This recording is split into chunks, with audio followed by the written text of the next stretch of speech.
nos trois invités sont déjà bien installés. Ils nous viennent de Kin Label. Il y a Youssef Bran, qui est slammer, poète. Bonjour. Bonjour. Il y a Jeanne Locomo, qui, elle, est xylophoniste. Bonjour. Bonjour. Et à côté de Jeanne Locomo, évidemment, il y a Malafi, qui lui aussi est directeur artistique et artiste pluridisciplinaire. C'est bien cela? C'est bien ça. Alors, on vous a invité parce qu'on a été un peu surpris du procédé de voyage qui vous permet de vous retrouver ici à Libreville. On va passer le salam à Vanessa Delika qui a calé tout ça. Bon rétablissement, rapide rétablissement, tu dois revenir ici demain. Voilà, là le salam est passé. Alors, je vais commencer par vous, Malafi. Le concept est né d'où? Comment vous vous êtes dit on va traverser en voiture le Congo, les deux Congos, la Guinée, se retrouver au Gabon? D'où est-ce que ça vient cette idée? Encore une fois, bonjour. Je suis trop ému de me retrouver à Libreville. J'ai même l'intention de trouver une nationalité gabonaise. Pas de problème. Donc, pour nous, en fait, à la base, je suis un directeur artistique qui tient un centre culturel à Kinshasa. Et la question des mobilités m'intéresse beaucoup. Okay. Il est très difficile aux artistes et opérateurs culturels d'Afrique centrale de se déplacer avec leur contenu culturel dans l'Afrique ou à l'extérieur. Alors, nous, on s'est dit comment on peut trouver des pistes de solutions pour permettre aux artistes de se déplacer facilement, non seulement en tant que touristes, mais aussi pour pouvoir partager ce qu'on a. Parce qu'on n'est pas artiste quand on n'a pas la possibilité de partager notre art.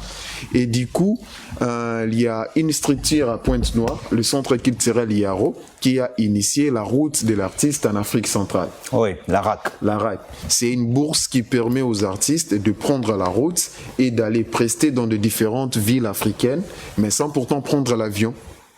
Parce que l'avion, ça coûte trop cher. Et par route, on peut économiser, malgré les tracasseries, on peut au moins avoir la facilité de quitter de Kinshasa, passer par Dolisie, Ndende, et arriver jusqu'à Libreville. Alors, pour moi, c'était intéressant d'initier des projets comme ça, parce qu'on a plusieurs projets à faire tourner, on a plusieurs concepts à diffuser pour permettre aux différents publics de voir de quoi on est capable, ce qu'on réalise en tant qu'artiste. Mais la mobilité, c'est un grand souci. On n'a pas les possibilités d'aller de gauche à droite. Et pour ces concepts, la rumba à mutation, ouais. Parce que rumba, c'est notre patrimoine à tous. Parce que moi, ça me fait mal quand on dit que c'est le Congo-Brazza et le Congo-Kinshasa qui ont inscrit la rumba au patrimoine international et universel de l'UNESCO. Et pourtant, la rumba, à la base, c'est un truc du Royaume Congo. Ouais. Et le Congo-Gabon, permettez-moi de dire les Congo-Gabon, dans le Royaume Congo, bien sûr. Les Gabons là même c'est insuffisant. Je préfère et je valide le Congo-Gabon. Le Congo-Gabon, les Congo-Angola et les Congo-Brazza, les Congo-Kinshasa, ce sont nous qui sommes le perquisseur de ce style de musique qui était un moyen d'expression aussi pour abolir l'esclavagisme à l'époque. Et moi je me dis aujourd'hui tout ce qu'on fait dans la vie est rumba. Okay, notre manière de parler, notre manière de manger et de danser. C'est pas pour rien quand on identifie ici à la frontière, on dit vous venez d'où? Vous venez du Congo de Fali. Comme si Fali était notre président.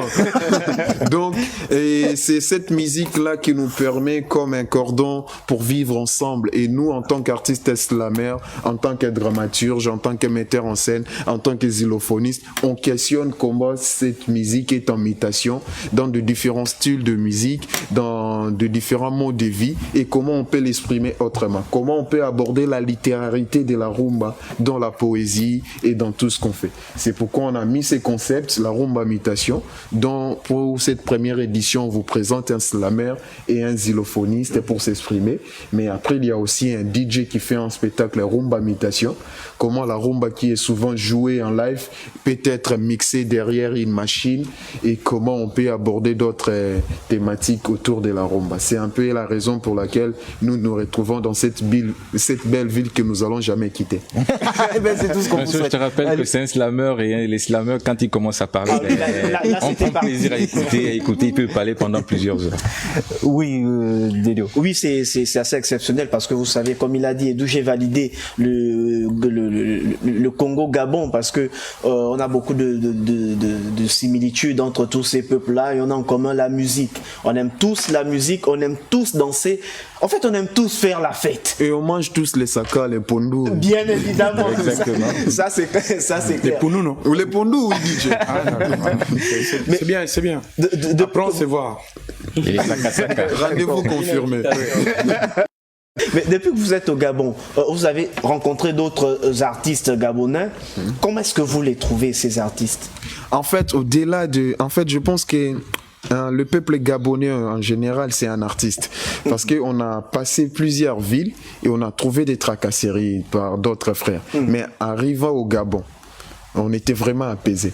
La manière dont la première gabonaise nous a accueillis à Ndende, ça nous a déjà donné l'image du peuple gabonais. Et le Gabonais, c'est un artiste qui a la terrain en lui et qui l'exprime.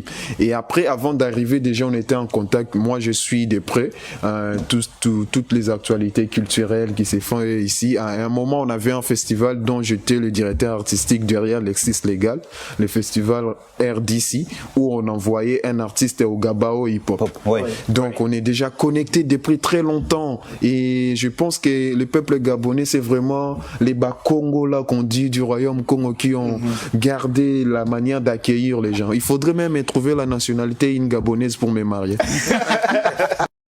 Peut-être aussi celle qui vous a accueilli en Ndende, comme vous l'avez dit, on ne sait jamais. Ah, mais c'est une gendarme, il faut pas me chercher le problème. Je veux pas un coup de cœur, pardon, un coup d'état, j'allais dire. Oui, mais je voulais quand même revenir parce que c'est très important et intéressant ce concept-là quand on sait que les artistes peuvent partir d'un pays à un autre, surtout que cela se fait en voiture. C'est super bien, mais on sait que d'un pays à un autre, il y a des frontières qui sont là, qui limitent parfois un pays également à un autre. Est-ce que dans ce tour que vous êtes en train de initier, est-ce que vous n'avez pas eu des difficultés, évidemment, lorsque vous voulez partir du Congo pour entrer par exemple au Gabon au niveau des frontières, ou bien ceux qui sont à l'initiative même de ce projet ont réglé cette situation en amont. Bran a une histoire par rapport à ça. Mais j'aimerais bien l'aborder aussi. C'est une très belle question parce que il y a beaucoup de difficultés. Ceux qui ont initié la bourse, ce ne sont pas eux qui ont initié la tournée. En fait, la bourse vous permet, par exemple, je me dis, j'ai 300 000 à te donner si tu peux te déplacer en Afrique centrale. Maintenant, pour te déplacer, c'est à toi de trouver des lieux d'accueil, c'est à toi de trouver des invitations, cachées ou pas de cachées. Donc, il y a beaucoup de difficultés dans ces contextes-là. Mais au-delà des difficultés administratives, on a aussi des tracasseries très inutiles. Parce que nous, par exemple, on avait un visa de transit pour transiter au Congo-Brazza, à Kita-Kinshasa pour venir au Gabon. Mais en arrivant à la frontière, on nous a quand même demandé un visa de sortie. Vous imaginez. Exceptionnel. Et il a fallu qu'on appelle, mais malgré nos appels, je salue même le conseiller du Premier ministre de la République du Congo derrière le Congo, le Congo-Brazza. La République du Congo derrière le Congo. Donc, le Congo-Brazza qui nous a aidé à faciliter d'autres discussions. Mais malgré ça, on nous a dépouillé énormément, beaucoup d'argent dans la frontière. Il y a beaucoup de difficultés, mais le plaisir est que nous, à Kinshasa, on a une loi de notre constitution populaire qu'on applique partout. Article 15. Débrouillez-vous pour vivre. La Constitution populaire en son article 15 dit débrouillez-vous pour vivre. Alors, on a un joli xylophone là.